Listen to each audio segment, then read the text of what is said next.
Delhi bomb పేలుడు, ఆ తరువాత జరిగినటువంటి సంఘటనలలో అనేక మంది కశ్మీర్ మూలానికి చెందినటువంటి ముస్లిం డాక్టర్లు అరెస్టు కావడము, ఆ తరువాత దర్యాప్తులో హర్యానా, ఉత్తరప్రదేశ్ ఇట్లాంటి అనేక ప్రదేశాల నుంచి డాక్టర్లు అరెస్టు కావడము, దీనిపైన ఈ దేశంలో ఉన్నటువంటి అన్ని విషయాల మీద అనర్గళంగా మాట్లాడేటటువంటి లెఫ్ట్ లిబరల్ ఇకోసిస్టమ్ అని దేన్నైతే అంటామో వాళ్ళు నోళ్ళు కుట్టేసుకున్నారు, నోటికి ప్లాస్టర్ వేసేసుకున్నారు.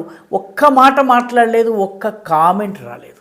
లిబరల్ ముస్లింలని చెప్పుకునే వాళ్ళు కూడాను ఈ సంఘటనను ఖండిస్తూ కనీసం ప్రకటనను జారీ చేయలేదు. చాలా ఆశ్చర్యము. సూడో సెక్యులర్ శక్తులు మత సామరస్యం గురించి ప్రసంగాలు చేసేవాళ్ళు పూర్తిగా మౌనం పాటిస్తున్నారు. ఇప్పుడు వాళ్ళ అటెన్షన్ అంతా ఢిల్లీ కేసు నుంచి ప్రజల దృష్టి మరల్చేందుకు బీహార్ ఎన్నికల ఫలితాల్లో మోసాలు జరిగాయన్నటువంటి ఒక కట్టుకథతోటి వాళ్ళు ముందుకొస్తున్నారు.